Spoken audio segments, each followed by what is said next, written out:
Starting shortly. Please get seated. Thank you.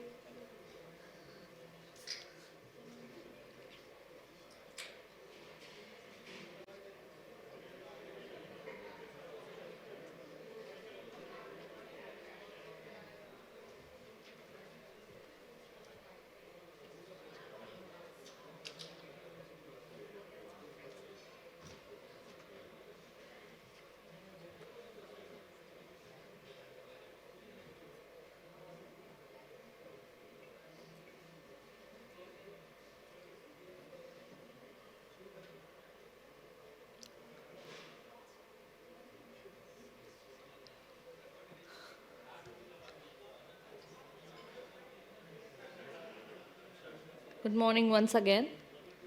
Distinguished guests and respected speakers, on behalf of CDRI, I am honored to welcome you all to the parallel session 4. I am Aishwarya Narendra, Analyst Research at CDRI, and we have a distinguished panel of experts here today ready to share their valuable insights on academia-industry collaboration for unpacking financing for DRI. To start the session, we'll have a short presentation by Dr. Abhijit Date, Lead Specialist Research, CDRI. It is about Infrastructure Resilience Academic Exchange Program, IRAX program.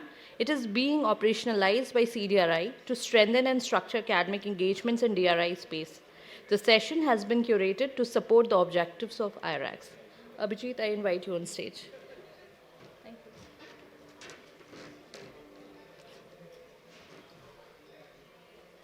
So,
academic exchange, and it's for the global academic institutions for academic mainstreaming of DRI to understand, to make concepts of disaster resilient infrastructure more widely understood within the academic community and students. So we did some thinking what IRAC should be, and we realized that we were dealing with basically these 7 things across our studies. We said that, of course, we will need a network approach, and there would be spaces where no new knowledge creation will be needed. This knowledge will be available in pockets of spaces, and we would just need those networks to work with us together. And we have made a start with USAID, the program which you will soon know about, to bring a network of Indian American universities together as part of building the stronger consortium of DRI. We said that yes, we will have to do something with curriculums. We will have to change curriculums, embed resilience thinking into existing curriculums, and we will also have to be interdisciplinary while we do it. We will have to deal a great bit on research which is available and trying to decide what new avenues of research we can fund, we can open. There would be fellowships. Of course, nothing more has to be said about fellowships. I think CDRI fellows are here. And finally, training and capacity building, because we also saw a lot of professionals in the field which do not understand concepts of resilience, or they just don't know how to apply these concepts into their daily work. And I think it was very important for an agency like CDRI to also get into a mid-level professional kind of a capacity building initiative. So finally, in IRAX for now, while we finalize this idea, we went ahead with 5 things. One is we needed a strong consortium of universities on DRI. We have made a start with Indian and US universities. We now have an ambition to expand this network beyond India and US and beyond to the member countries, and specifically countries in Global South. We'll start focusing with them and connect them with the universities in the developed world. We also want to create a network of resilience centers and labs across CDRI member countries and see what capacities we can bring and pool in together. We are also looking for a larger ambition of a globally applicable DRI model curriculum, an advisory which universities can use if they want to bring smaller concepts of academic curriculums into their daily teaching. It could be anything from a small activity on disaster risk and infrastructure to a large degree program. You can use that document as an advisory, and that is something which we'll also start working on. We are also looking for a very strong university industry connect, and I think today's session we also have a representation from industry academia as a linkage. That is where this session has been structured. And finally, training and capacity building program, which we also have an entire dedicated wing in CDRI to start taking up. I will skip on the university consortium. I think we want to see that IRAC should have a very strong knowledge focus, and there should be certain pillars of this knowledge focus. And I think one of the pillars which we are working with is a consultative creation process, because what CDRI does is advocacy. And we know that every country we deal with is different. So we cannot actually start recommending a curriculum for everybody to follow without doing a detailed thinking on what this curriculum should entail. So everything we do in CDRI should have perspectives from industry, it should have perspective from CDRI stakeholders, it should have perspective from practitioners, and nothing should be created without these perspectives. Interdisciplinarity. So disaster resilience thinking, specifically infrastructure thinking, has to go beyond the engineering spectrum of education. It should go into other disciplines as well. Geographical diversity, because we deal with this in our day-to-day work with member countries. There has to be a multi-hazard focus. There are certain hazards which we don't experience in India on a daily basis, but they do experience in other member countries as well. How to truly internationalize this thinking of multi-hazard integration into your work. Case-based learning. This is something which we have found to be very, very effective while we advocate for the message from CDRI. And we have soon started curating a program on collecting these case studies from different stakeholders. And finally, equity and inclusion. And I think with these 6 pillars of whatever knowledge thinking we are doing in IRAX, we will take it forward. So this was a little bit of a brief about IRAX. Please feel free to contact me if you need more information. And we will start the session now. Ashwin.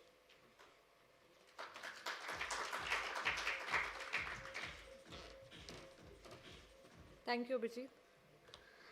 Now, to start this discussion, please join me in welcoming our esteemed speakers on the stage. Our first speaker is Mr. Barjor Mehta. He is the president of CEPT University, Ahmedabad, which has been recognized by the Government of India as a center of excellence in urban planning and urban design. Mr. Mehta has previously worked at the World Bank for 23 years, where he worked on the multiple urban sector projects. He's an architect and urban planner. I invite Sir on stage. Our second speaker today is Mr. John Dora, who is joining us virtually. He is a Royal Academy of Engineers visiting professor at the University of Birmingham and visiting professor at the University of Surrey, and a fellow of the Institution of Civil Engineers. He is recognized international expert on disaster resilience and climate change adaptation, standards and sustainable infrastructure asset management. He has over 40 years of experience in infrastructure. I also invite him for the discussion. Our third speaker is Dr. Satoru Nishikawa. He works as a senior advisor for disaster reduction strategy at JICA and is a specially appointed professor at Tohoku University. He has a long professional experience working with the Japanese government, United Nations, Tokyo Metropolitan Government, and Asian Disaster Reduction Center, and many other universities.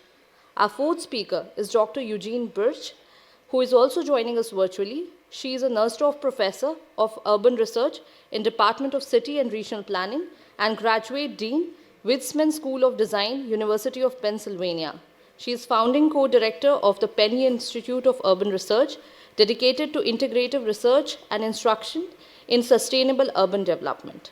Our fifth speaker is Ms. Susan Visialco. She is founder Global Infrastructure Finance LLC to provide institutional investors with strong risk-adjusted returns of infrastructure debt from emerging markets by investing in daily price listed bonds that support infrastructure development in emerging markets. Investors similar risk-adjusted returns of developed market private infrastructure debt with superiority liquidity. Our sixth speaker is Mr. Arun Sahdev. He is a program management specialist with USAID India and supports CDRI in its initiative. He has over 27 years of experience in public affairs, including political and governmental process in India and the formulation of policy plans and strategies. He has worked with the Government of India for 20 years at various positions within the Disaster Management Division, Ministry of Home Affairs, and National Institute of Disaster Management. I welcome him on stage. The session will be moderated by Ms. Ranjini Mukherjee. She is Director, Research, Knowledge Management and Capacity Development at CDRI. She has more than 20 years of experience in the field of disaster risk reduction, was previously working with United Nations, where she managed large-scale programs and initiatives on DRR in a leadership role, while engaging with various stakeholders and multidisciplinary teams. Now I would request Ms. Ranjini to start the discussion. Thank you. Thank you very much, Aishwarya. Once again, a very warm welcome to all the participants in this important panel discussion on strengthening academia-industry collaboration for unpacking financing for DRI. As you have already heard, we have a very esteemed set of panelists with us here today, and it's an absolute honor for me to moderate this session. How we have structured this session is going to be a 75-minute session, and we have divided into two parts. In the first part, we have a common question for all our panelists, and it will be followed by a very specific question in the second part. This particular session aims to contribute to CDRI's goal of strengthening academia and industry connect to foster the DRI agenda, and also to build knowledge and capacities on infrastructure professionals and other relevant stakeholders who are working in the space of resilient infrastructure. Now, before delving into the conversation, I would take few more minutes to kind of set the context for today's discussion. And here I would like to make actually 4 points. And to start with, if we look at the infrastructure in the developed part of the world, most of the infrastructure was built in the last century. So this infrastructure were not designed to withstand the kind of intense events that we are experiencing in present time, and the frequency that we see and the intensity that we see. At the same time, there is a huge increase in demand for building infrastructure in the emerging economies to support their growth and prosperity. Net, most of the infrastructure that will be required by 2050 are yet to be built, and then there is a huge investment deficit, and there are many reasons for that. So that's number one. Number 2 point that I would like to highlight is that infrastructure systems are complex. There are interdependencies which often results to cascading risk. However, we do not have a very sound understanding of the risk analytics. So we need a better understanding of the risk analytics. So that's the another issue we are currently grappling with. The third point that I would like to make is, so okay, fine, we have existing infrastructure and that need to be retrofitted. And at the same time, we also need to build the capacities of the professionals who are working, in building this infrastructure. And then the new infrastructure that are yet to be built should be made resilient. So there is a huge capacity requirement, and that's again a possible challenge that exists on ground. And finally, we have these students who are currently now in various academic universities. But if we really want to address these challenges, we have to make them market-ready professionals. So how do we do that? And in all this, we have realized through our research and through our consultations with the various partners, particularly the academic institutions, that academia has a huge role to play. So with this background, I'm going to kind of pose a common question to all our panelists. And that question would be as follows. How critical is academia's role in integrating this DRI in the disaster resilient infrastructure across disciplines through multidisciplinary curriculums and prepare a market-ready workforce who are equipped to address the infrastructure challenges in future? And then what kind of actions are required to this end? And maybe, Borjor, if I may request you to kind of jump in here. Thank you. Thank you very much. And I'm delighted to be in the presence of so many illustrious people. And thank you to CDRI for inviting me. I represent a university based in the city of Ahmedabad in the state of Gujarat in the western India. We are a small university of about 2,000 people, small by Indian standards. And we only focus on architecture, urban planning, engineering, that's civil and structural engineering, design, and urban management. Now, we believe that risk assessment and disaster risk assessment, instead of starting a niche program, we have always wanted to mainstream it across all our programs. So if you're studying architecture, you must know how, an architecture student must know how to site his building, how to, what the materials they should be choosing. If you're studying planning, our planner, Rama, should know how exactly it is that the city level risk assessments need to be done when you're doing urban planning. The engineers need to know what kind of specifications to put in right from the design stage. And even if you have to retrofit buildings, those are different specifications and design modifications. And our urban management people need to know what happens if you do not include risks, and what happens during a disaster, and how do you actually mainstream it. So what we believe is that if we mainstream it in our academic programs, across all the relevant academic programs, rather than create a standalone niche program on climate risk assessment, that would be a very important one. And one last bit is that risk assessments, in terms of how do you, then since we are talking about financing, so we do not yet have, and I must say that this is a lack, is how do you use insurance, how do you use the formats of insurance? How do you use how do you use debt financing? These are not mainstreamed in current, at least in India and in large parts of the developing world, where these issues are not yet mainstreamed, and those need to be brought in. Thank you. Yeah. Thank you very much. So what I hear from you is that it's important to mainstream risk assessment and integrate it into the existing programs and courses rather than developing a new one to understand the risk analytics. And the second is maybe we need to build knowledge and capacities around understanding the whole landscape of risk financing and debt financing. So thank you, Borjor, very much for those interventions. Suzanne, you come from private sector. So what do you think the role of the academia in the space of, integrating DRI across disciplines and through transdisciplinary curriculum, and what kind of role they can play to, equip the workforces to address future infrastructure challenges? Thank you. Thank you very much to CDRI and to Dr. Narendra for the invitation to participate in this panel. I appreciate it. As Sanjini said, I am the private sector, so I'm part of the integration of academics and private sector. I've been investing in emerging market debt for decades, and my company was created to purchase bonds that support the development of infrastructure across emerging markets globally. If we start with the premise that the magnitude of the deficit in financing is huge, we have to conclude that the private sector will be required in order to help finance all the infrastructure development that's needed. Governments simply don't have the resources available to meet all the financing for infrastructure that's required. We heard yesterday lots of different estimates of what the deficit actually is. If we look at the CDRI 2023 biannual report, it's estimated around $700 billion. It's a lot of money.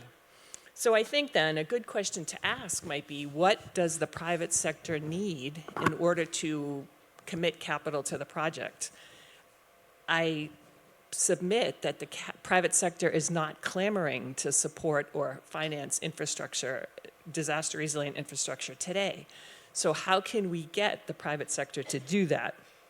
And I'm going to take a page out of Kathy's book from yesterday when she said, if you remember one thing from what I say today, I would like you to please remember we should always try to understand what is it that our customer needs. So what does the private sector need in order to finance? I think a good question to ask might be, from a humanitarian level, it makes perfect sense. Who wouldn't want to support infrastructure, disaster resilient infrastructure? Help save lives is a great idea. But from a financial commitment perspective, you have to understand that either you have to make the case either from the fact that the materials used will be better or the construction process will be more resilient, such that the financing party should be able to accept a lower cost of funds in order to make the project happen. An analytical case has to be made as to why and how investors committing their capital will be protected from loss and get a good deal.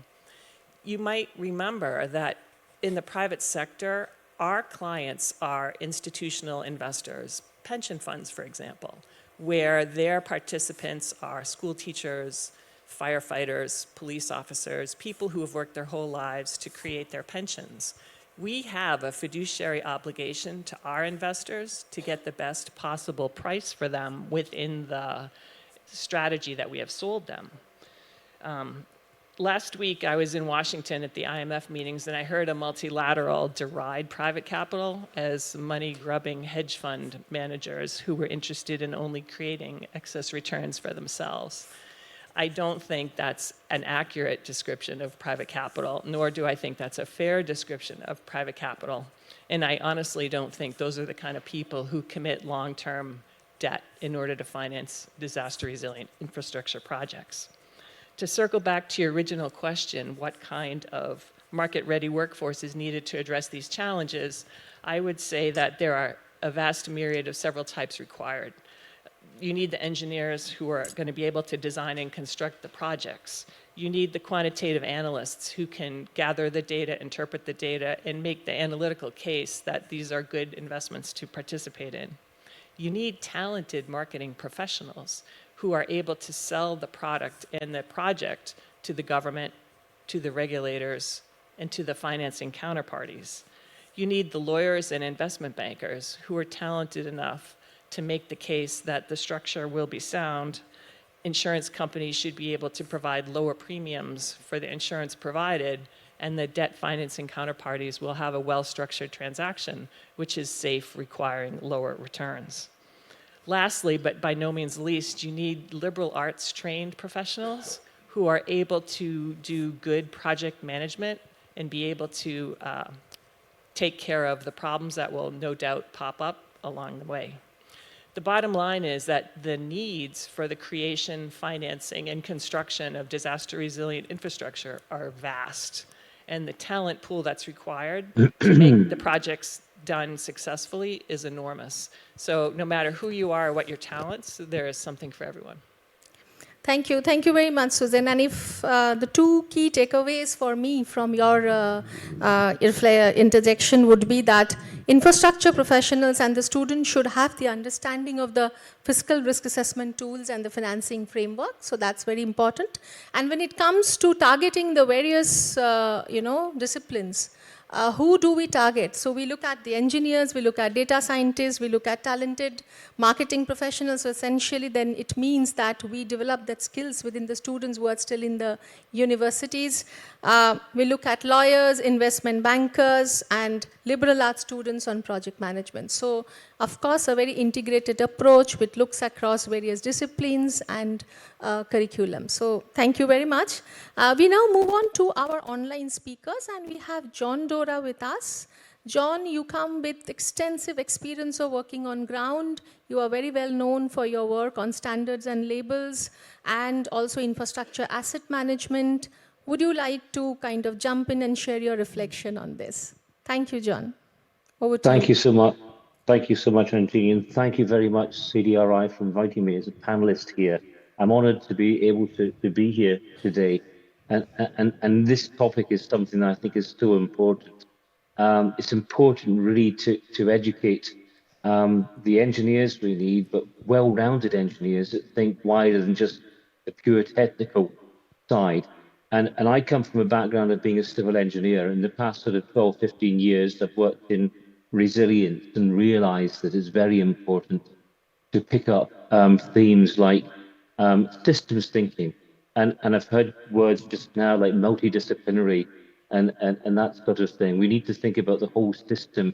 And the system isn't just sort of civil, mechanical, electrical, architect. It's wider than that. It's a whole series of soft skills that are needed to design infrastructure, but also operate and maintain that infrastructure. And I'm thinking there's a number of things we need to pick up on, and we saw earlier on about the need to think about inclusive and equity thoughts when we're looking at infrastructure. And locally, I think, and culturally, we need to think about culture and local education as well. But one of the important things that I want to pick up with engineering infrastructure is the whole system of making decisions and decisions that impact in much, much longer term, 20, 50, 100 years in the future. We're going into a sort of unknown area with disaster resilience, with the climate changing rapidly. And we need to think about what sort of decisions impact over the long life cycle of much of the infrastructure. What skills do we need now? There are a lot of skills we need now. We're designing things still with standards that are based, specifications that are based in the past. I'm actually working in Europe and with international standards and CENLEC, the European standards body, to try and modify some of these standards to bring in future proofing thoughts into them about what the future weather conditions, future loading. But that's just part of it. That's the technical side. We need to get our engineers and the whole system thinking about these long life decisions, long life cycles, and look further than maybe a 20-year loan period to make sure things are resilient after that period. But one of the important things there, I find, is getting the language right. So engineers understand the language that comes from the funders and can work with them to understand these long-term issues. And that comes with a kind of softer skills in understanding the language terms and definitions. But one of the things I wanted to pick up as well, it's great that we're going to build a lot of infrastructure over the next 20, 30 years.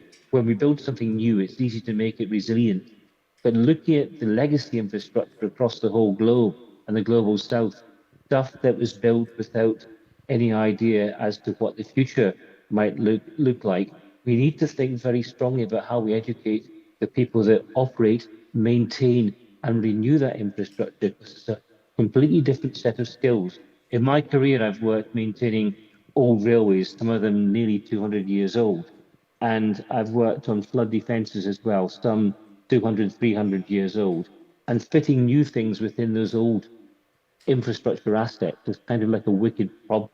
But if we get our mindset around the fact we need to design resilience for the future, embed these thoughts in top courses, and think also about the existing infrastructure retrofitting, one big strong lesson there is that when you renew an old asset, if we renew it with the future in mind, then we can slowly improve the existing infrastructure, but do build new infrastructure looking forward to be resilient.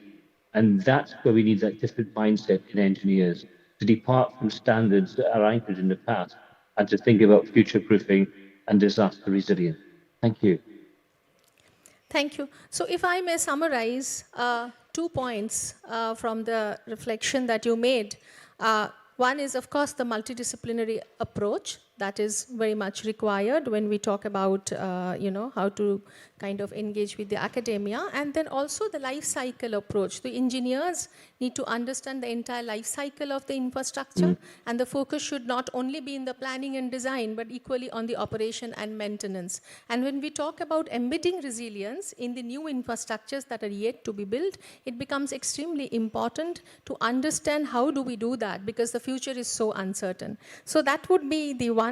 And then at CDRI, we actually promote resilient infrastructure and infrastructure for resilience, because we also believe that if we make the infrastructure resilient, that also helps to build economic and social resilience. And the civil engineers should also be trained on this particular aspect, so they understand the aspect of equity, they understand the aspect of inclusion, and also include them at the planning and the designing stage. So with that, I'll move on to Eugene now. The question remains the same, but your quick reflection. Thank you. Thank you very much for including me. I'm very sorry I can't be sitting on the stage with you. It looks like so much fun. At any rate, I think there are three things we want to talk about. First of all, we need to talk about how we conceive of what we're doing. And last year, in the adaptation working group of IPCC, the authors introduced an idea called climate resilient development. And that meant that one would pursue these kinds of investments with regard to the climate solutions that we need to produce for infrastructure, but also think about poverty alleviation. And I think we need to combine that thinking in what we're doing. The second thing is it's clearly a team sport. This, not one discipline is going to be involved in all of this. And if one examines the university and what's happening in the university, and universities are well prepared to supply the education, but the way universities are structured is that the various disciplines are in different schools or different units. And so the question is how you can bring the common thinking that needs to be done, as was suggested by the president of SEPT, across all of the disciplines that are engaged, yet at the same time keep the integrity and the understanding and the disciplinary approach of the engineers, of the city planners, of the architects, and so forth. It's really important to be able to blend that disciplinary integrity along with our understanding of these common things that we have to deal with. And language is a problem. Talking to an engineer from the point of view of a social worker might be a little difficult. And so we need to find ways to engage in conversations at the team level so that the language is understood, but also there's an issue of how are priorities set. One kind of infrastructure may be very important to an engineer, I'll pick on the engineers here, while as another kind of infrastructure might be more important to the political leader of a community. And or using a nature-based solution might be something a landscape architect would talk about, and the engineers goes, oh no, we need gray infrastructure, we can't have nature-based solutions. So we need to find ways to engage in understanding what the priorities might be. And one way of doing that, of course, is within the university, there are very strong research capacities. And we have to remember that the ability to understand the success in investing in the infrastructure that's needed now and in the future is going to lie in the evaluation piece, where we understand what kinds of infrastructure work in what kinds of environments. And also remember that infrastructure investments are contextual. They're very important in terms of what the geography is, what the context of the organization of the city or the subnational region is, important for our students and our industry-ready professionals to understand that. When I look at the various programs we are offering in our several schools, we have resilience programs in engineering, in environmental studies, in law, in business, in design, and they're all doing their own particular thing, but they're thinking about what the common themes are, but they don't really talk to each other with regard to this. So I think within the university, we need to structure the environment where we can bring the team together before they even get out to work on particular projects. And then there are different ways of delivering this education. It might be a degree with a concentration. It might be a special certificate that can go across the degree. It might be executive education for people who are coming back to school who haven't had this training. There are many opportunities for thinking about this. And lastly, really important to understand the finance.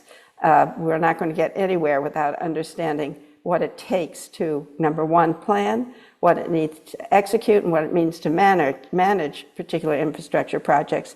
And underlying all of this is an understanding of how to pay for this. Now, we know private sector is going to be required to participate given the amount of funds that are needed in the future, but we don't have the innovative tools at the moment that will be able to address the issue of risk, yet at the same time provide the security and confidence among the private sector that investing in infrastructure in an emerging economy is something to do. We need more cases, we need more instruments of showing how this can be done so that we can build up a repertoire of successful infrastructure projects. So thank you for highlighting those key points, Eugene. A common thinking across the discipline with a focus on interdisciplinarity and integrity, an effort towards coming up with various kind of tools, designing executive programs for those who want to get trained or needs to be trained, and finally a sustained investment on research to understand the risk better, to understand the entire life cycle of infrastructure better, and to build the capacity of the various stakeholders, not only on planning, designing, but planning, designing, operation, and maintenance. With this, I move on to Arun. Arun, again, you come with a lot of experience of working on the ground. So your thoughts on how critical is academia's role in DRI would be very useful to hear. Thank you. Thank you, Ranjani, and thanks CDRI for inviting USAID for this panel. I am basically from operation side, tactical side, government side, so I bring a lot of practical experiences. But very shortly, I'll be talking about my experience while we were working with CDRI for developing IREX program and our support. A couple of things, I can't agree more that mainstreaming is important. And as we go forward, we have to mainstream in the long run. But let me tell the story when we were consulting number of academic institutions, industrial houses in India particularly and in the region. We came to realize that infrastructure resilience is very, very complex. And when it comes to mainstreaming, it makes the complexity even more. For example, academic institutions are highly regulated. Of course, some of them are private with less regulation.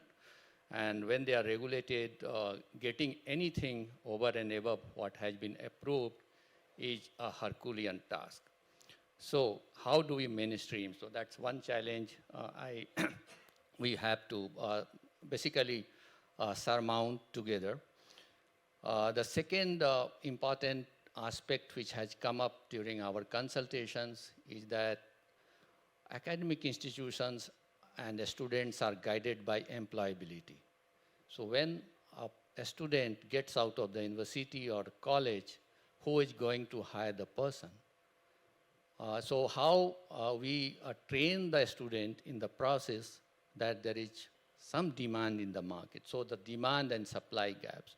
So when we are talking to the industrial houses and the infrastructure asset owners and the companies, they are still in very nascent phase when it comes to the understanding of disaster resilience and its complexities.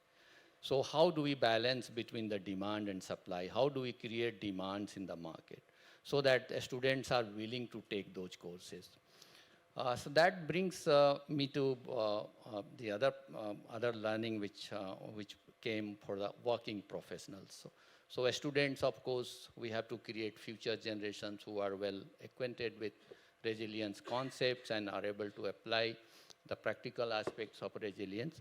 But when it comes to the working professionals, we have huge pool of professionals who are not adequately trained, I must say. They may have some exposure, bits and pieces about disaster preparedness, disaster mitigation, climate-related issues, and so on and so forth. But infrastructure resilience or resilience per se, as an integrated approach, they have not been exposed to. So how do we train those large pool of people who are already there and who are involved in planning, designing, implementation of programs, infrastructure projects, maintenance, operations, and so on and so forth. So I think the challenge as far as academic and industry coming together and solving the problem of infrastructure resilience is concerned, these are some of the highlights which came up during our consultations with the industry as well as academic institutions. And I think we have opportunities to work together to solve those challenges. Thank you. Thank you. Thank you, Arun, for highlighting the challenges and opportunities together. Yes, whereas academic institution can play a very important role in fostering the agenda of DRI, there are challenges when it comes to regulations. They're highly regulated institutions. So how do we overcome those challenges? The second point that you highlight is there is a direct linkage with employability. So how do we make them, on one hand, we need to make them market ready, but also we need to ensure that there are jobs available, there is a demand for them, and how do we address that? And finally, there is an existing pool of professionals already in the market who are not yet trained on the how to build resilience of infrastructure and how academia can play that role. So, and probably some of these challenges, answer to some of these challenges might come up in the second part of this panel discussion. So moving on to the second part of the discussion and, pardon? Oh, I missed Professor Nishikawa, and I'm absolutely, my apologies, my sincere apologies for that. Professor Nishikawa, why don't you take the floor? Thank you. I really would like to echo what the previous panelists have mentioned. And I would like to emphasize the importance of the basic disciplines to be taught at universities. Structural engineering, soil engineering, hydraulics, behavioral science, economics. That's the basics. And I really agree with you regarding don't just jump on the niches. The basics must be covered. Having said that, I would like to emphasize another topic. That is, the universities, they should encourage their students to visit the affected site of a disaster. And disasters really strike the people. And the students must understand the sorrow, the agony of the people who were really affected, the agony and sorrow of the people who have lost their family members. And I think that is the most important thing for the students to understand the importance of their disciplines. And they would understand the importance of the quality control and ethics of an engineer. And that's one. Another point that I would like to emphasize is that now the young scholars, how are they evaluated in the academic market? They usually have to submit nice English written academic papers to an international recognized high impact factor journals. That's how they are evaluated. That's fine. But on the other side, if we really want to practice disaster risk reduction or resilience on the ground, unless these special knowledge are reflected at the community level, it doesn't have any value. So in the present, I would say, scholars, I would say a promotion system, the activities to implement these specific knowledge at the community level is not so highly appreciated, unfortunately. And that's the point. I was asked by the International Science Council in 2022 to prepare the International Science Council's policy paper on how to fill the gap between science and practice for disaster risk reduction. And that is the point I made. The activities by the young scholars to implement disaster risk reduction or resilience on the ground have to be highly evaluated. Otherwise, if they are, I would say, driven by just having academic impact factor high journals, that doesn't lead to practice. So that's the point that I wanted to emphasize. Thank you. Thank you, Professor Nishikawa. And you actually made very interesting points that first, the academia has the role to provide the basic understanding of the resilience. So whatever be the course, whatever be the approach, the basic understanding should be developed. The second, you said that we need to bring the science and practice together. So the students might get an exposure, they should be taken to the disaster sites to understand actually how disasters impact infrastructure, how it impact the infrastructure system, so and so forth. And finally, the importance of community knowledge. So the academic discipline should try to capture, bring in the practices that are existing at the community level and learn from them. So We got very interesting insights in the first part of the session, which will definitely contribute towards designing our IRAX program. We already have a broad structure in place, but we can, with this very useful insights, we can develop the finer details of our IRAX program. Now, as I said, I'll move on to the second part of our conversation. And this time I'll start with Arun. And during Abhijit's presentation, we heard about the US-India partnership. CDRI is very honored and privileged for the support from USAID for taking forward the US-India academic partnership. So may I request you to throw some light on how this new partnership will contribute to CDRI's IRAX program.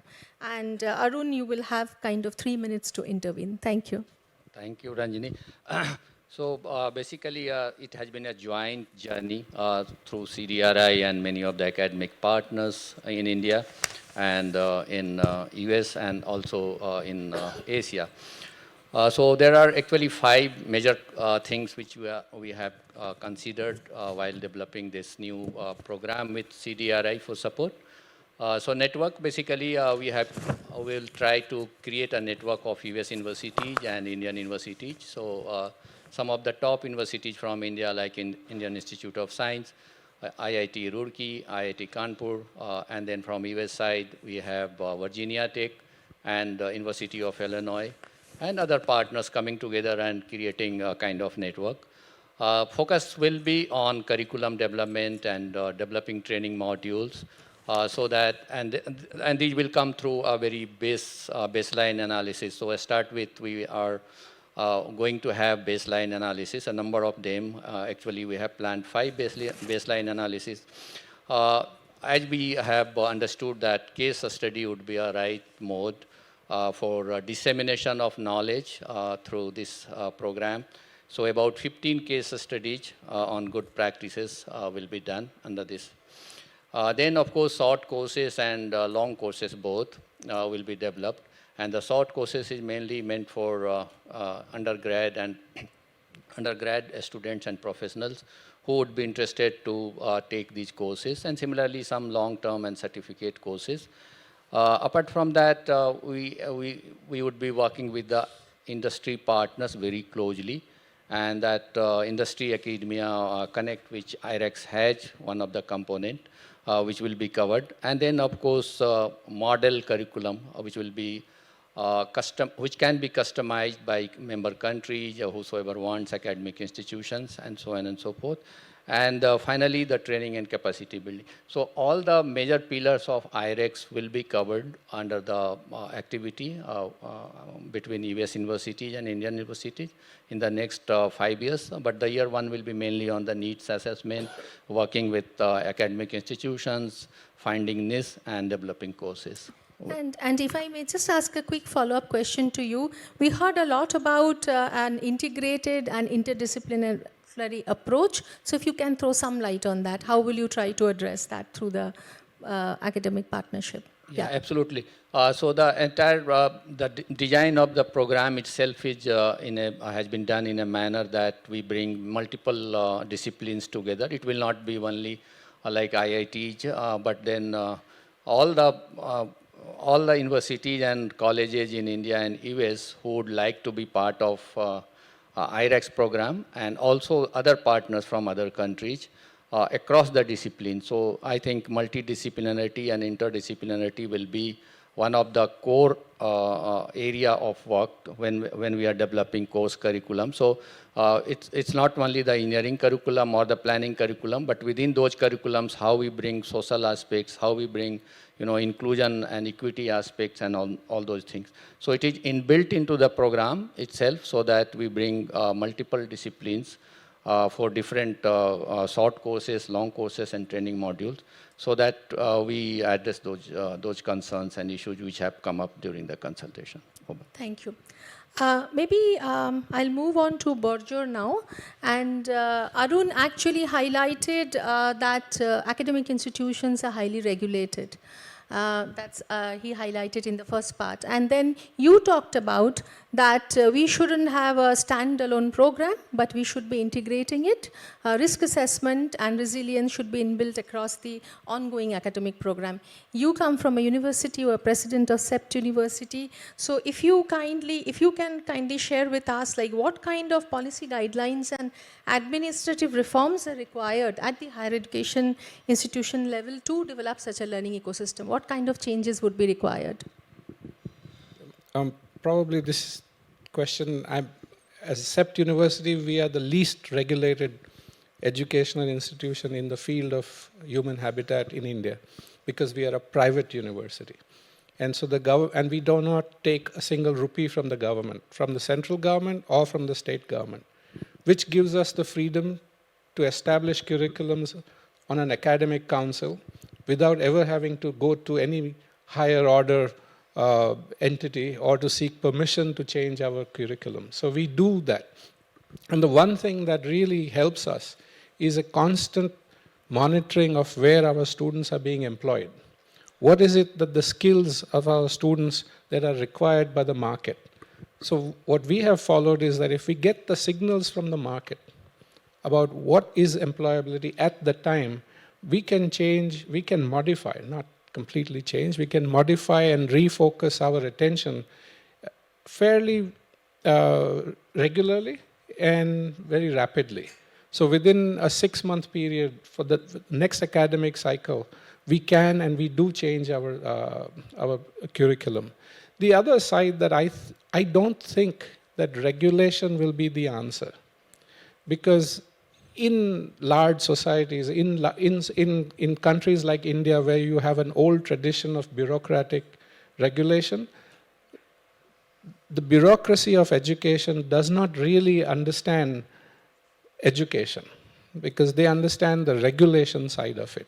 So if you sit in Delhi and if you are regulating to a university in Chennai or in Madurai or in Ahmedabad that these are the 3 things that you need to do, you will actually not succeed. I'm sorry, but that's not how things will work. But what will really work is to make sure that even those regulated universities, if they are encouraged to follow what their graduating students are doing, where is it that they get their jobs? What are the kind of demands that the market is asking for? And therefore, during the curriculum, the professors can incorporate case studies, because that you don't need to go and ask permission for. So we have to be very careful, because across your CDRI membership, you will have countries which have the same issues that India has in terms of over-regulation of education. And therefore, we have to find ways and means to go under the radar and make sure that the case studies that you are developing are shared with all the faculty members across the regulated and the unregulated educational institutions. And its individual professors, its individual lab work, its individual field visits. How do you make those relevant to the job market? Otherwise, just depending on regulation, I'm sorry, but it's not going to work.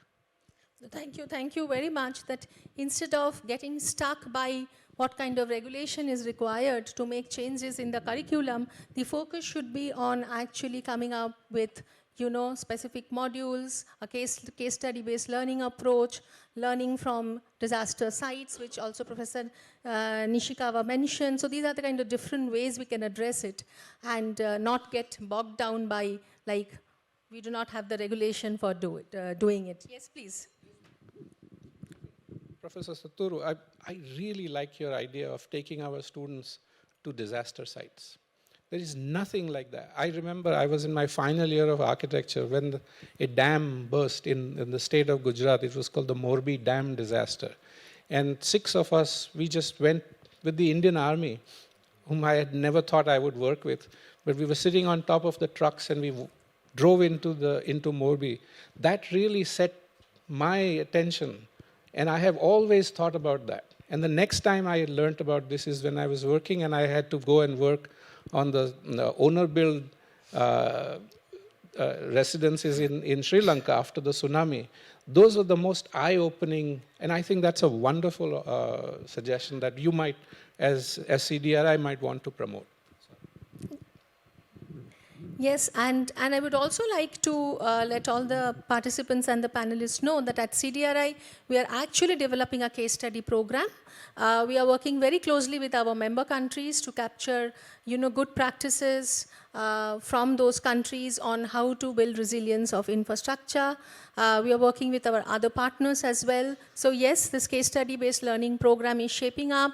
The numbers are increasing day by day, and again, we will use the IRACS program modality to build it further. So that's very much in the radar of CDRI. I will move on to our online speakers again. And now, John, this question is for you. You have been hearing that we are talking about, so that's one of the most important buckets of the IRACS program is to develop a global curriculum. And you have also heard that USAID would be supporting us in developing that. So according to you, what should be the broad contours of such a global curriculum? Because in the earlier part of this session, you also talked about a very multidisciplinary approach that academia needs to follow when it talks about building capacity on resilience. So if you can throw some light, what should be the contours of a global curriculum, that would be very helpful. Thank you.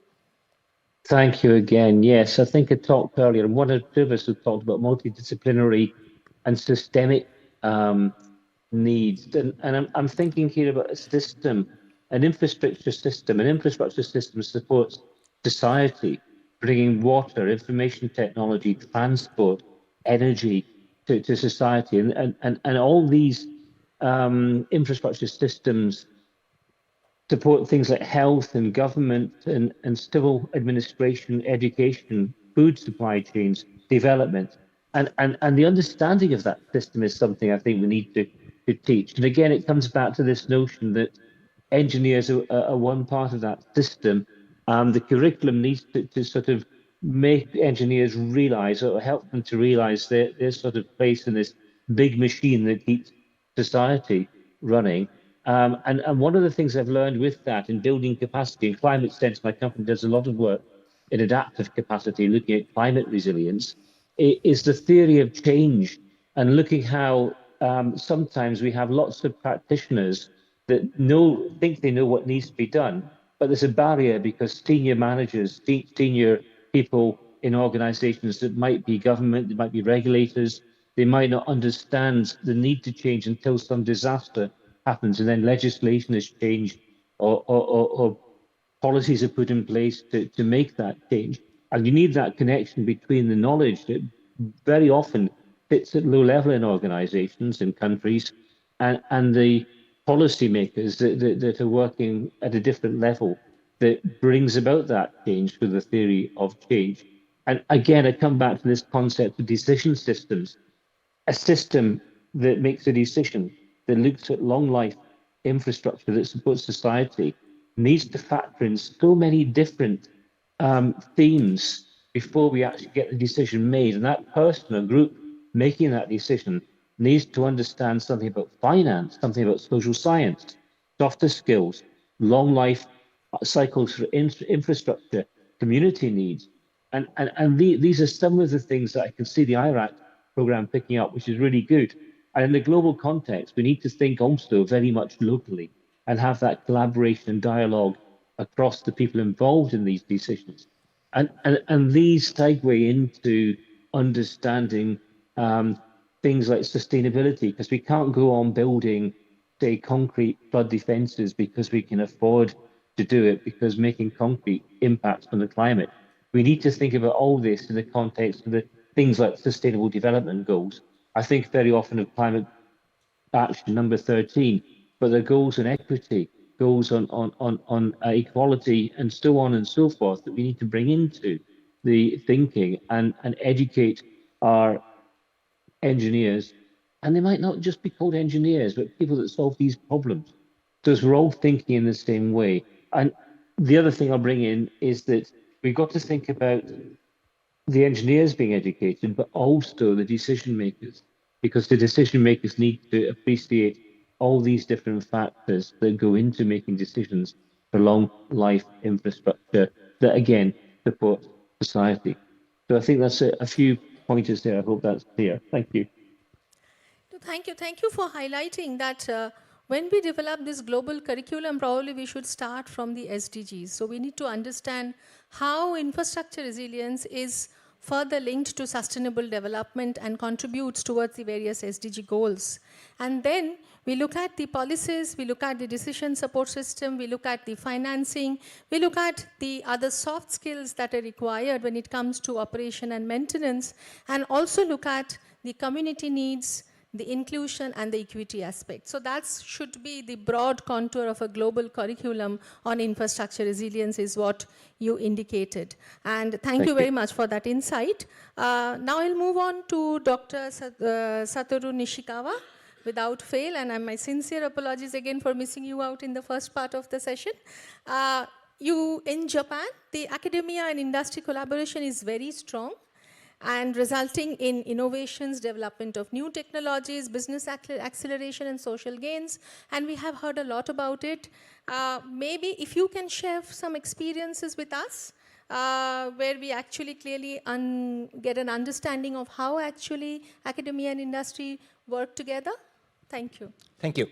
Well, I would like to highlight the existence of a revolving door between the academia and the industry and the government. Till last year, I was a professor at Nagoya University.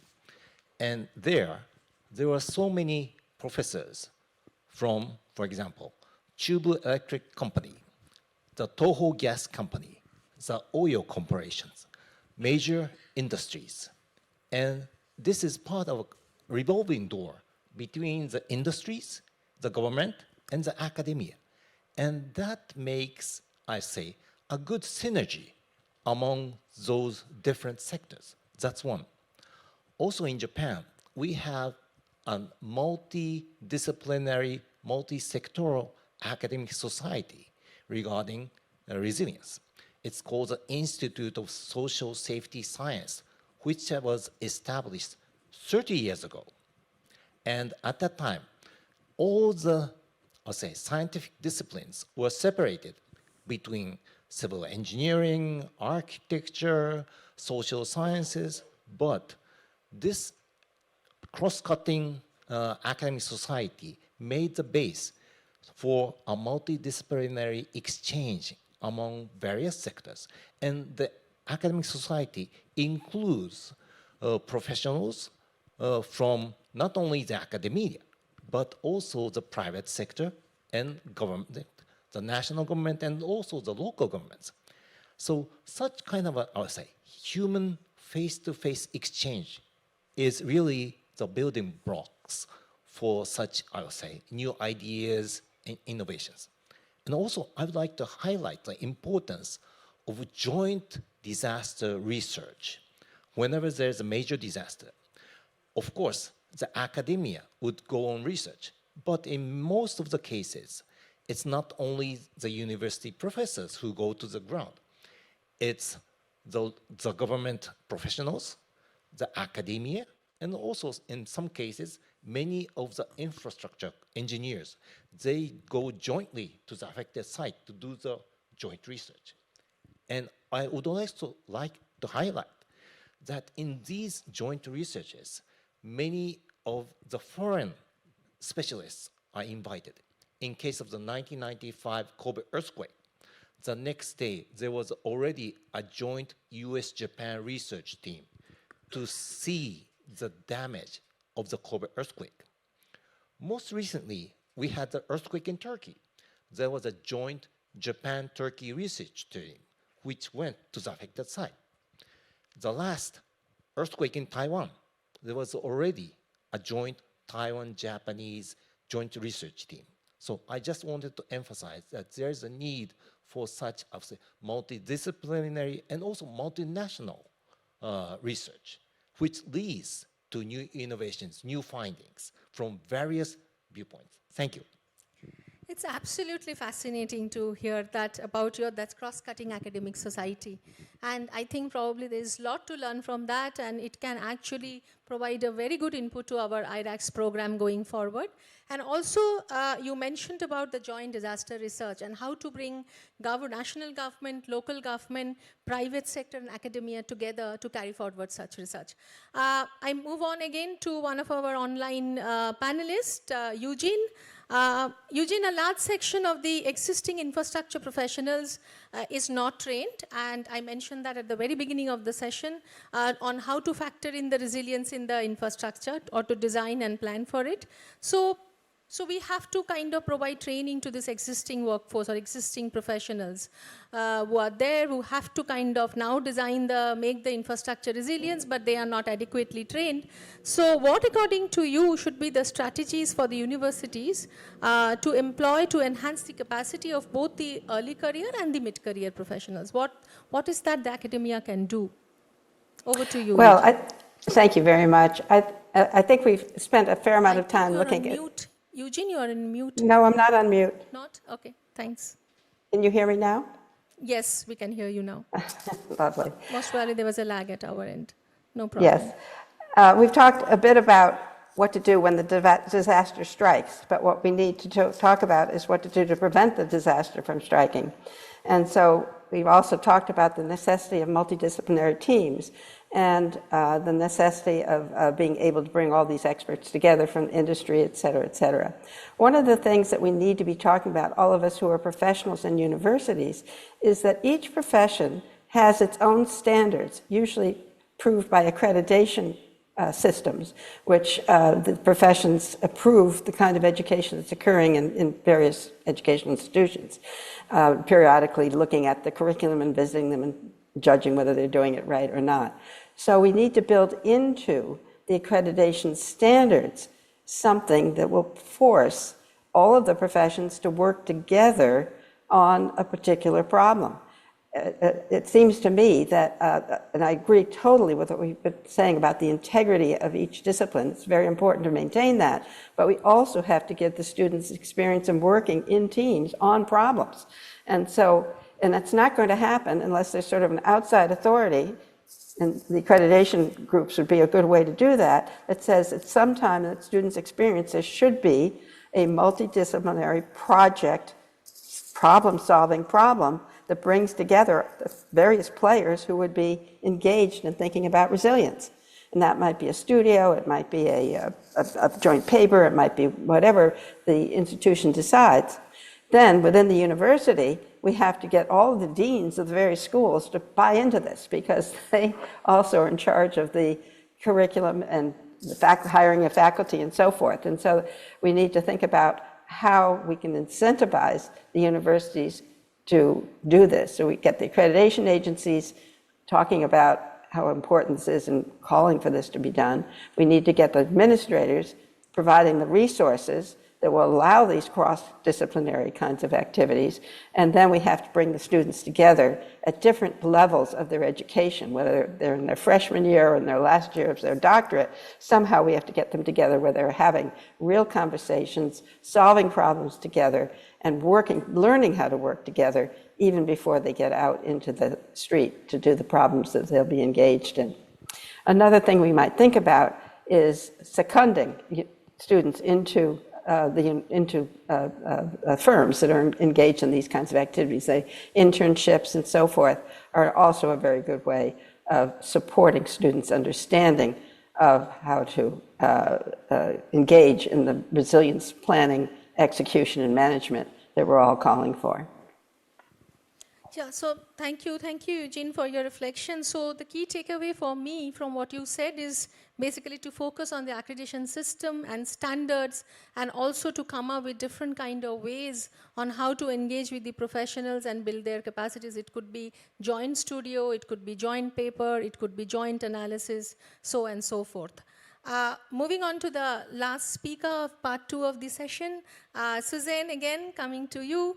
What are the challenges, according to you, is faced by the infrastructure professionals in allocating resources and for allocating resources for resilient infrastructure and also for attracting investments. So again, using your private sector lens, if you can throw some light, what are the challenges? Why are we not able to attract enough investment for resilient infrastructure? And what is that academia can do? Thank you. Well, let me share what I consider to be a disturbing statistic. At the end of 2023, in developed markets infrastructure debt, there were $345 billion of committed and undeployed capital. This means institutional investors have already given commitments to fund $345 billion worth of projects in developed market infrastructure, predominantly North America and Europe. But those projects don't exist yet. That's approximately 3 years worth of disbursements. Whereas in emerging markets, there's no dry powder waiting for projects. There are projects looking for capital.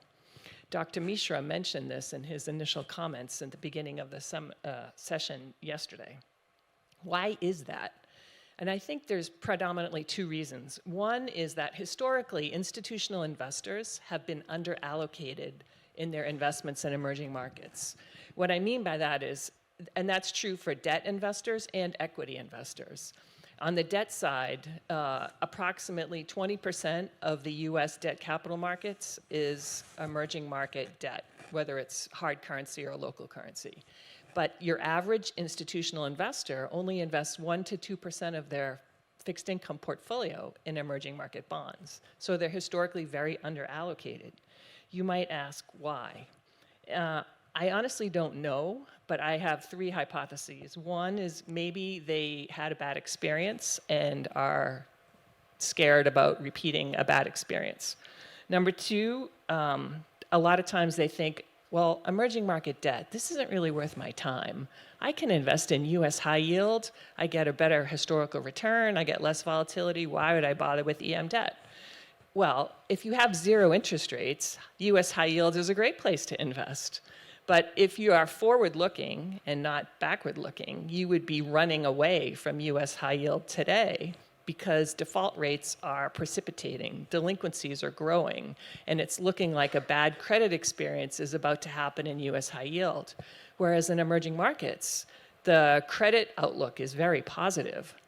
On the one hand, GDP differential emerging markets versus developed markets, according to Moody's, they're forecasting 4.4% EM GDP this year and 1.1% for advanced economies. That 400 basis point delta hasn't been this wide since before the pandemic. So that's very positive for emerging market growth.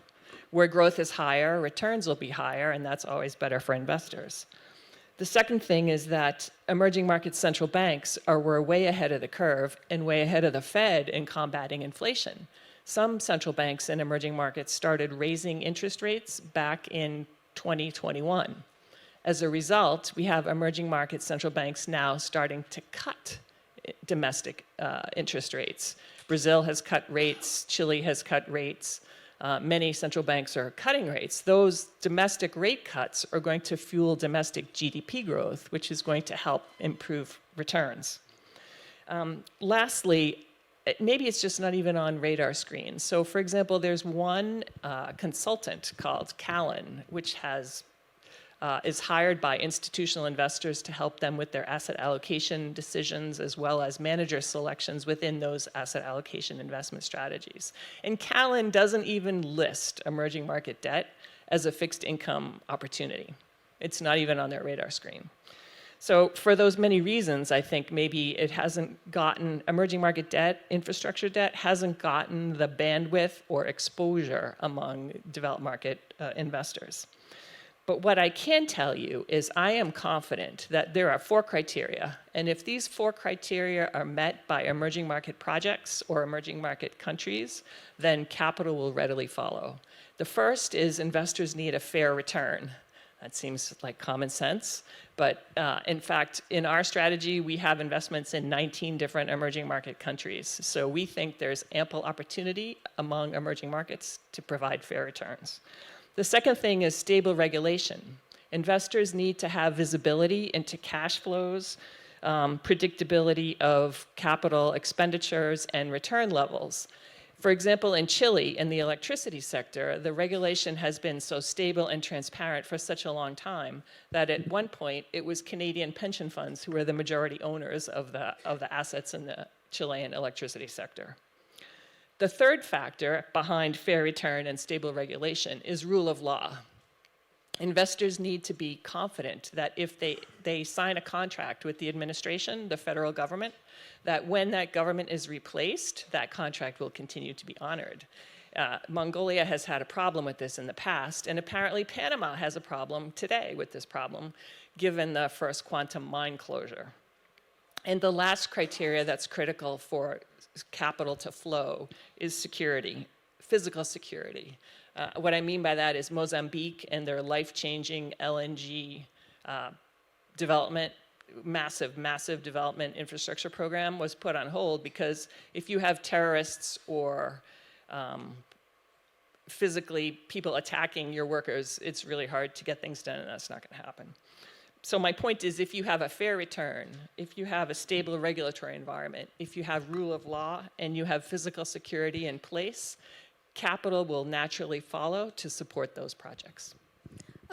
Thank you very much, Suzanne, for highlighting those 4 points. And this very well resonates with what John Dora mentioned about the global curriculum, the outline for the global curriculum. He actually talked about policies, he talked about regulations, he talked about governance, and he talked about understanding the financing mechanism.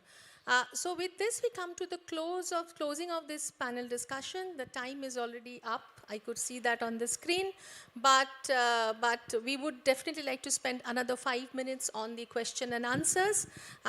So if there is any question, there are many. I would first seek permission from the panelists because the number of hands that have been raised, probably we would require 10 minutes. So if you're fine with that, we go ahead with the question and answer round. Yes, please. Maybe we start with Balaji. Yeah, I'm reminded of so just one housekeeping. If you can also if you want to direct it to any particular speaker, you may like to highlight that, please. Okay, my name is Balaji. I work for US Forest Service, but this question is on my very individual capacity. I'm reminded of a quote by Mark Twain which says, my schooling never interfered with my education. You know, and I really believe that academics and education are two separate things we learn while we walk in our lives. And also, as I listen to the speakers, you know, I get to hear that, you know, what we need is professionals who know many things, you know, soft skills, engineering, social skills, so many things.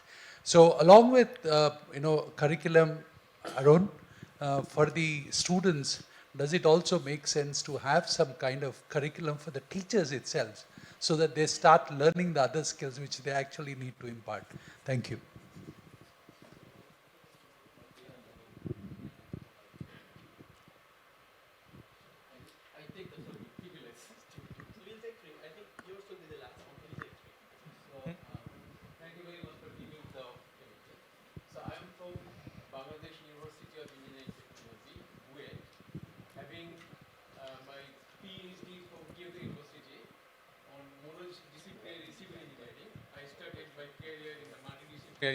Water resource management for the last 25 years.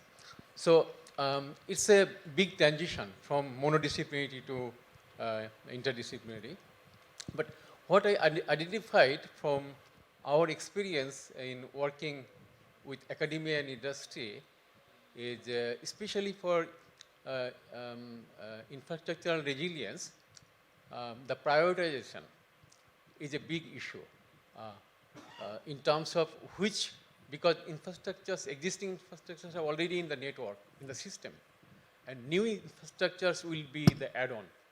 So considering both the existing and the new infrastructure, what should be the prioritization of the investment? This is the big challenge at the national level. So we suggested that these are the adaptation options, something like that. But what should be the priority? So we need to develop in the academia to give the policy planners have a kind of quantitative assessment tool techniques that this should be the priority.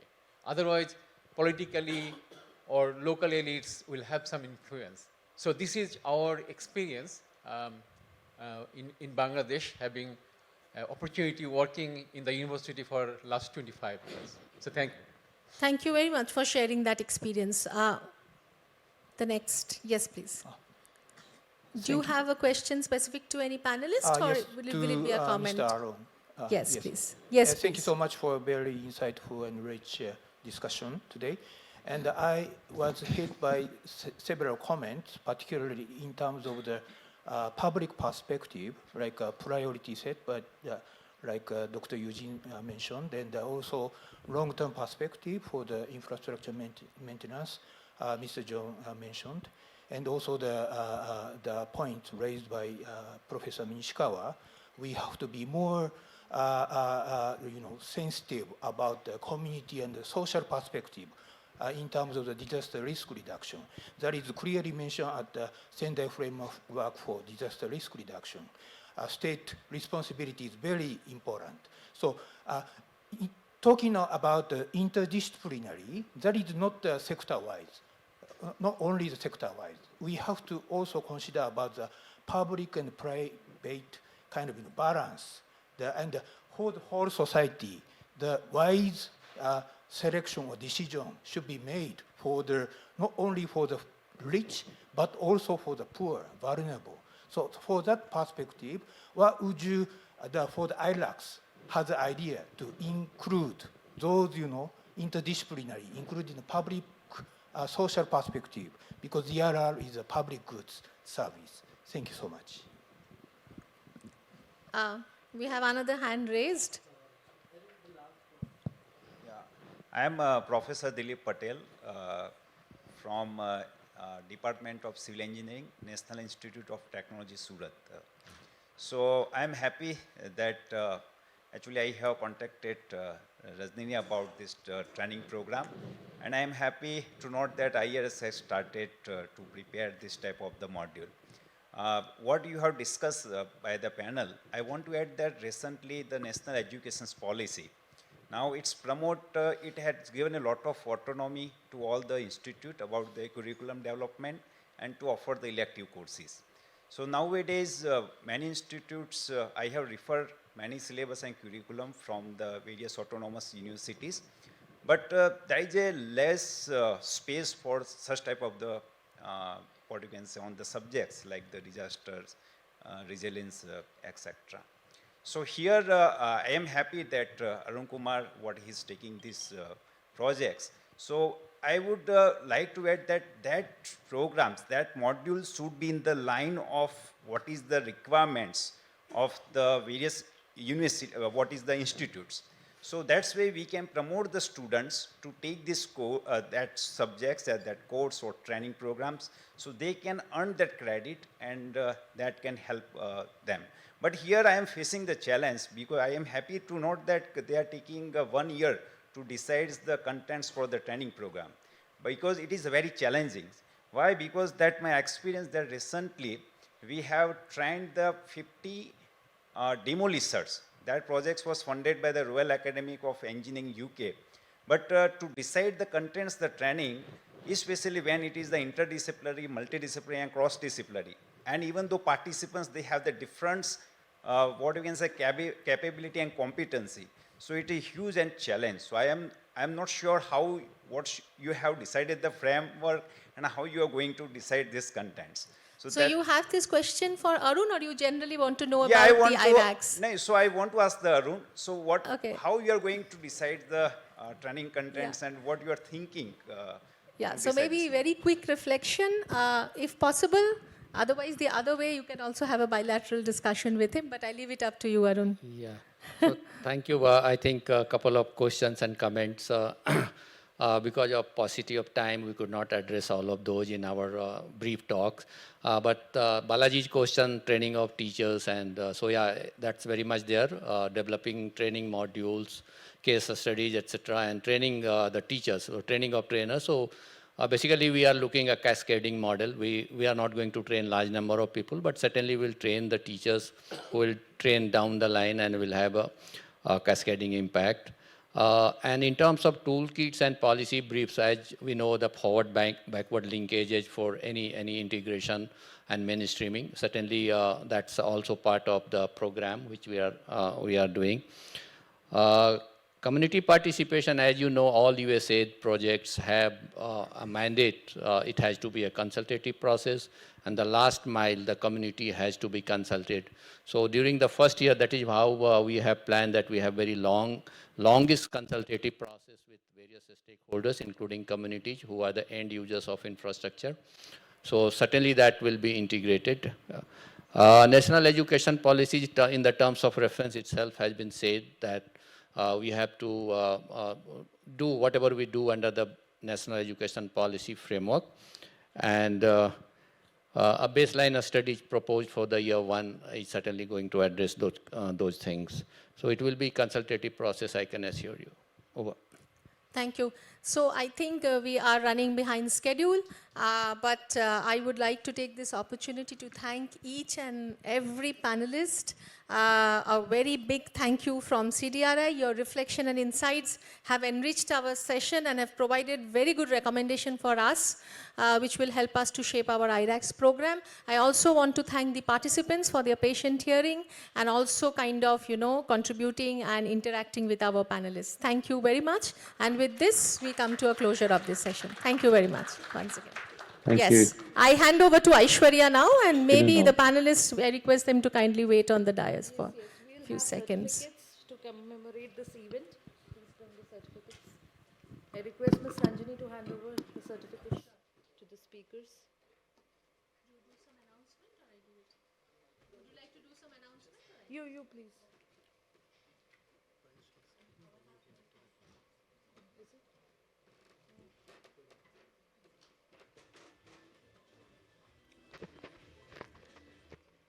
Abhijit and Shelley, please join us for a family photograph.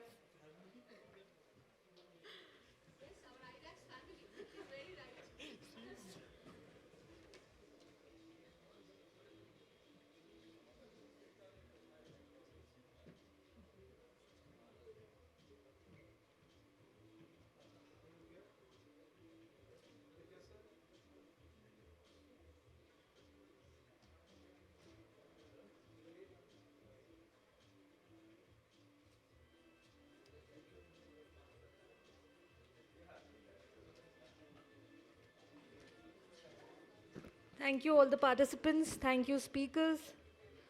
Thanks to our moderator.